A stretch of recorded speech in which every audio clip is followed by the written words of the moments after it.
Hello and welcome to my ongoing series, Roblox Myths Explained. In this series, I'll talk about various different Roblox myths and everything you need to know about them. In today's video, I'll be talking about Lemony and everything you need to know about him. I've made a video in the past exploring his games, so I decided to revisit his myth for this video. As always, make sure to hit the like button and to subscribe to the channel so that I know you liked the video. So, without further ado, let's get into it.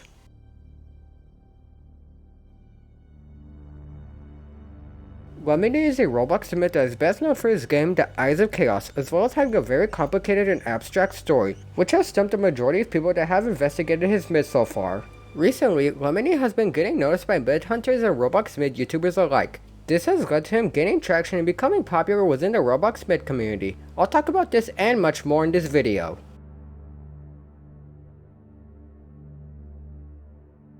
The story of Lemony dates all the way back to November 24, 2018, so less than 3 years ago at the time of uploading this. This marks the date that he made his Roblox account. Not much would happen until mid-2020, when Lemony would create and develop his signature game, The Eyes of Chaos, which I will get into later. Pretty soon, Lemony would start to gain traction within the Roblox myth community, getting ranked within various different myth hunting groups. Between mid-2020 and March of 2021, Lemony created his signature group, Relict, which you should go join. This group is actually pretty important as it contains all the relationships that Lemony has. Anyways, it is speculated that Lemony's Discord server, Relict, was created in March of 2021 as it is fairly new. Nowadays, Lemony is a pretty active Roblox myth, being last online over 4 days prior to recording this. This may or may not change when this video goes up.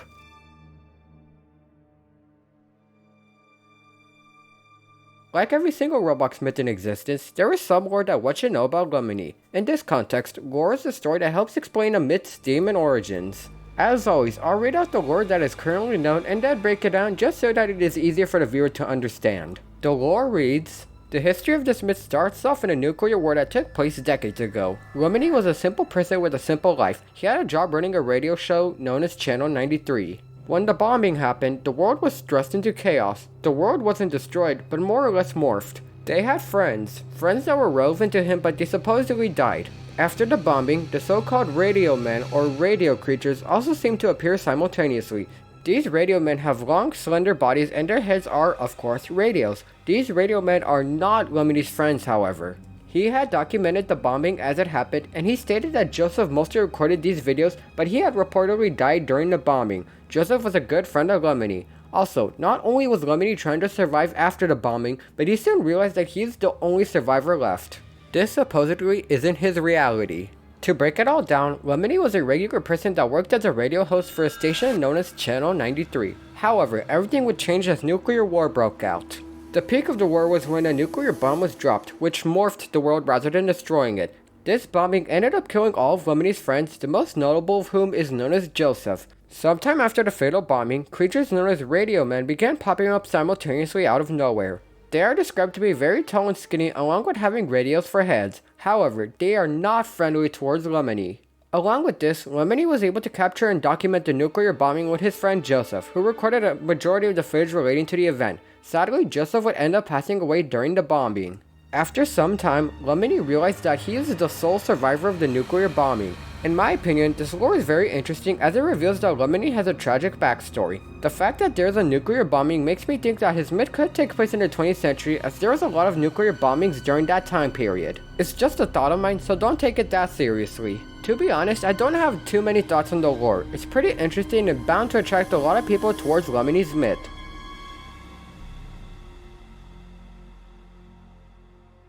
Regarding Lemony's appearance, his avatar currently consists of an all-white skin tone along with the black eye patch UGC face accessory, the hibiscus pork pie hat, the red velvet suit shirt, the Lemony pants, and the default Roblox face. In my opinion, his avatar looks pretty good as it can resemble an actual person. Also, the hat and clothing combination is reminiscent of the fashion worn by men in the 1940s, as there was a lot of war and his outfit looks like it comes from that time period. Overall, I give Lemony's avatar an 8 out of 10 since it looks good and it could potentially give an idea of when Lemony's myth takes place.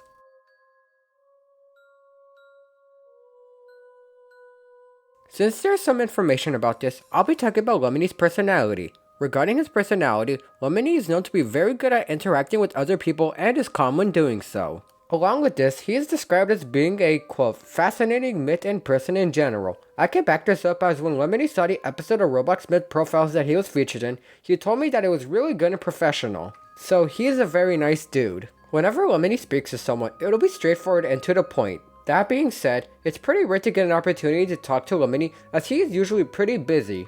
If you do get to interact with him though, chances are the conversation will go pretty well.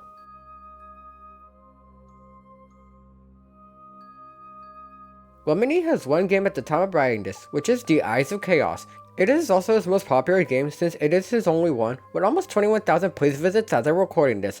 The game was made on June 28, 2020 and was last updated around a week prior to writing this. The description simply reads, "We're so happy for you." In the past, I've made a video playing the game, which has gotten a lot of updates since then. Because of this, I'm going to be giving an updated walkthrough of The Eyes of Chaos. So, let's talk about the game. So, the player spawns in the corner of an odd-looking group of areas. There are stairs that one can use to walk to the said areas. This also connects to different areas and portals found in-game. Speaking of portals, there's quite a bit found in the main game, which I will be going over. At the first intersection that can be crossed, there are two ways that one can go. We'll be going over the path in front of the intersection first, and then cover the path to the right of the intersection. In front of the intersection, one can walk to an area that contains quite a few towers and a painting on the ground, which is more important than one might think. Touching the painting will teleport the player to a game called Distorted Mind. This game takes place in an abandoned room with a broken window and contains quite a few things such as lots of paintings on the walls, a couple statues next to a door, and several posters/drawings. Along with this, there is a note that reads, "The real idiots are the guys who built their own cages and locked themselves in." Whether this is relevant to the myth or not is unconfirmed. One thing about the painting that is noteworthy is that they all seem to be abstract or not have that much meaning. Anyways, regarding the broken window in the room, one can jump out through it and they'll reach the bottom of the map. On the sides, one can see different bridges that lead to towers with antennas. Also, in the distance, there's a train on a bridge that's falling into the ground. Moving on, there's a portal on the ground that one can walk up to. Doing so and touching it will teleport the player to a game called The Garden of Eden. In this game, the player spawns next to an arch in the middle of nowhere. Also, the sky contains a lot of warm colors, which means that it probably takes place in the evening. Right in front of the arch is a structure that looks like a temple and contains quite a few things. For example, there is a tree-like tower that has text that reads checkers. This makes sense as there are walls that contain a checkerboard-like design. There is also a TV on the floor next to this tower, which doesn't emit anything other than static. Another notable thing is that there are radiation signs near the top of the structure. This makes sense as Lemony's myth is about a nuclear war and its effects on his life. However, one of the radiation signs is on the ground and fire takes the place of where it formerly stood. Below these signs are 7 statues of Lemony's character models, with 4 of them being green and the other 3 being blue. Apart from this, there doesn't seem to be much else in the Garden of Eden. Returning to the Eyes of Chaos, the area with the painting doesn't seem to contain much else. This being said, we can now cover the path to the right of the first intersection. Right away, one can see a sighting that has a lot of junk such as a TV, a guitar, a binoculars, a beanie, and a block that says never forget. Continuing down the path, one will encounter a sequence of numbers on the ground that, when decoded, reads disruption. This most likely has something to do with Lemony's myth, specifically with the radios and TVs. In the top right corner of the path, there is a TV lying on the ground that displays Big Ben collapsing during an apocalyptic event. We can assume that this apocalyptic event could be the bombing that affected Lemony. Continuing down the path, there are more stairs that one needs to walk through. After a bit, the player will encounter another intersection that is marked by a tower sticking out in the middle. Again, we will cover each path in this section. The path in front leads to a small path that contains a glowing white dot. Touching this will teleport the player to a game called Walk Away. This game takes place in the middle of a frozen wasteland full of ice and snow. There's also a bridge next to the map that cannot be accessed. Also, walking away from the spawn will reveal an abandoned building with a TV outside of it. This isn't that important, but some of the tiles from the walls are falling out of place, which truly shows that the building is abandoned. When going inside of the opening of the building, one can see a sign on the wall that reads evicted. This implies that the building was once someone's home and they ended up getting kicked out of the house. Anyways, there's a door next to the sign that, when touched, will teleport the player to a game called Descend. Visually, this next game is pretty ominous and hell-like in the way that the sky and land resembles hell. Right in front of the player, there is an abandoned structure that contains the word N, albeit the second N being dim. Also, the player will be all gray with the exception of an arm and limb being jet black. In the abandoned structure, one can go to the right side and they'll encounter a TV laying in the middle of the rubble that displays the phrase, "You're all alone." This is pretty much true considering the fact that the environment can make one feel lonely. Anyways, on the left side of the structure is an area that contains a radio tower sunken into the ground. The most important part of the game is the middle of the structure, however. When one walks down the path, they'll arrive at a mostly transparent skeleton lying on the ground. Touching it will kick the player from the game and show a message that reads, "Quit trying to fill everybody's heads with your crazy fantasies." At this point, the player will have to return to the Eyes of Chaos if they want to progress. Now we're back at the second and final intersection found in game. The final path that one can access is the one to the right of the intersection. At the end of this rather short path, there is a portal with text above it that reads "Tickets please." This implies that the portal will involve some kind of transportation. Touching the portal will teleport the player to a game called Tickets Please. It's almost as if the sign above the portal was a dead giveaway. Anyways, the player spawns at the edge of a train in the middle of a hell-like environment. If one looks right behind the spawn, one of the radio men described in the lore section of this video can be seen. It is possible to fall out of the map in this area, but the player will just get kicked if they do so. Continuing on, the player can walk down the final car of the train, you'll see why I call it a train in a bit, and encounter a gap in between the cars. If one looks around, they'll see another radio man right next to the train. This is a common thing that will be present in Tickets Please, but I feel like pointing it out this one time. In one of the empty rail cars, there is a rusty TV that is most likely playing nothing. There isn't a lot of noteworthy stuff until one reaches the fourth car. Here, one can see a lot of chairs and not broken windows. This continues into the fifth car, where the player can see destruction in the distance. There are also more radio men outside of both sides of the car, which is cool I guess. Moving on to the fifth rail car, it seems relatively normal until one notices a bunch of noobs floating around in midair. One of the noobs is even lying on the floor, which is pretty funny in my opinion. Looking at the distance will better reveal exactly what kind of destruction is happening in the environment. There is another rail car that one can access, and if one looks closely, they can see blue blobs hanging from the ceiling. I'm not sure what these are, but it probably has to do with the destruction shown in this game. From the 7th rail car and beyond, there are a lot of TVs that display different images, some of which include an oversaturated image of clouds, an oversaturated image of something that resembles Crab Rave, text that displays the phrase Channel 93 beta test, an image of another TV, and security footage of a rail car. Also, in the first railcar with the TVs, there is a drawing of a creature along with text that reads, "Don't be scared, Dan Johnston, 1982. Based on this, we can tell that the drawing is pretty old. There is also a TV that displays an image of hell, which is cool. Come to think of it, the image does look a bit like the glitch seen in New Baltimore, New York. At the end of the train, there is a door that one can touch. Doing so will teleport the player to a game called Retrace Your Footsteps. This game isn't that big, so it won't take that long to cover.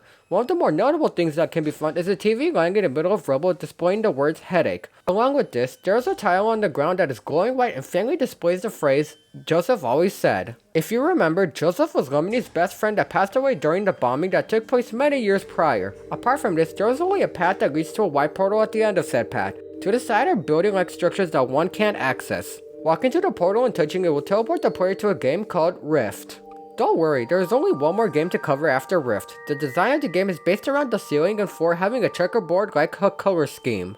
However, there isn't a lot to see in this spacious fuck of a game. Walking a certain distance in front of the spawn will lead the player to an area with the portal and two signs that both read, "We're so happy for you." However, the E's in each sign are not there. This may have some significance that is not known yet. Anyways, walking to the portal and touching it will teleport the player to a final game called Blue Sky, not to be confused with the now defunct animation studio of the same name.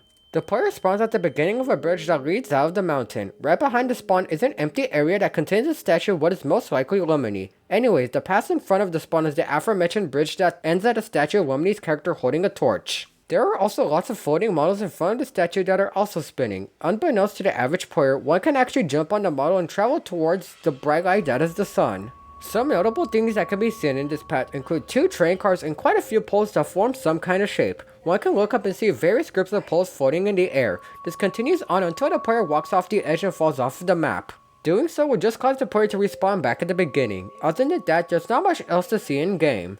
In my opinion, the Eyes of Chaos is a good starting point for the player when investigating Lemony's myth. I say this because the game contains portals that lead to all of the other games previously covered. This could be considered a rabbit hole since the player finds a lot of unexpected things by playing the Eyes of Chaos. However, when one goes to Lemony's profile on rblx.trade, they'll see that he has even more games. I chose not to cover them as to not make this video extremely long. Go explore those games yourself if you want to. Overall, I think the Eyes of Chaos is a very good game that the player should go explore. Who knows, it might be rewarding to some people.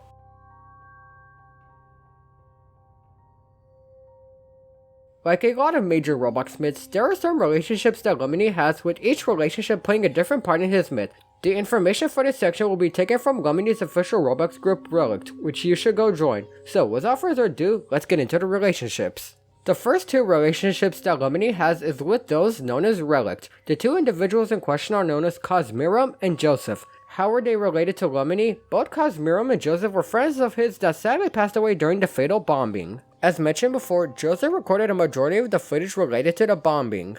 The other three relationships that Lemony has is with the following three users: Summarizing, Chaliot, and Anna Rimmon. How are they related to Lemony? All three of them were former friends of his that most likely passed away during the fatal bombing, just like Cosmirum and Joseph. One thing to note is that both Chaliot and Anna Rimmon have their own games, with Chaliot owning The Eyes of Delusion and Anna Rimmon owning Heavenly Shades of Night. Summarizing does not have his own game, however. Those are all of the relationships that Lemony has, with each one playing a different part in his myth story.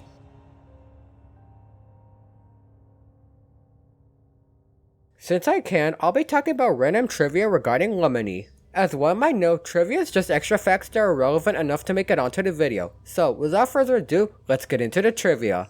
The first piece of trivia is that in the myth lore, Lemony transformed into an immortal being that only consisted of his consciousness. Well, this is unconfirmed as there's no proof this happened. The second piece of trivia is that the radio men in the myth lore usually play instrumental versions of 1930s and 1950s music. This also gives one an idea of when Lemony's myth takes place. The second and final piece of trivia is that Lemony has a YouTube channel where he posts videos related to his myth and its story. Currently, there are 14 videos on the channel, with each one being between 10 seconds and a minute and a half in length. I'll play a few of Lemony's videos just so you know what they are like.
The videos themselves seem to be pretty vague and unsettling without knowing the backstory behind them. Once you learn about Lemony and his backstory, the meaning behind his videos become a bit clearer. I know there wasn't that much trivia for this video, but I still wanted to include it regardless.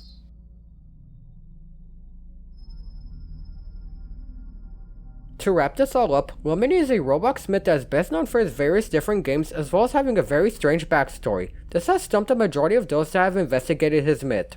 This has also led to those who investigated him to label him as a creepypasta. Lemony's story dates all the way back to late November of 2018, but wouldn't start developing his myth until mid-2020, when he would create his signature game. His myth mainly covers topics such as nuclear war and mental health. Lemony has also created loads of games that tells his myth story and does a good job at doing so. Considering all of this, it was only a matter of time before myth hunters and Roblox myth YouTubers would start to notice Lemony's myth and begin ranking him in myth hunting groups. There are also several relationships that Lemony has with other people, with each one playing an important part in his myth story. All in all, Lemony has the potential to grow really big in the Roblox myth community and become instantly recognizable. I mean, he has a small yet growing fanbase dedicated to his work. As long as he keeps developing his myth and further progresses through the story, then he'll be slowly rising to the top. That being said, Lemony will forever be a popular Roblox myth, and that's everything.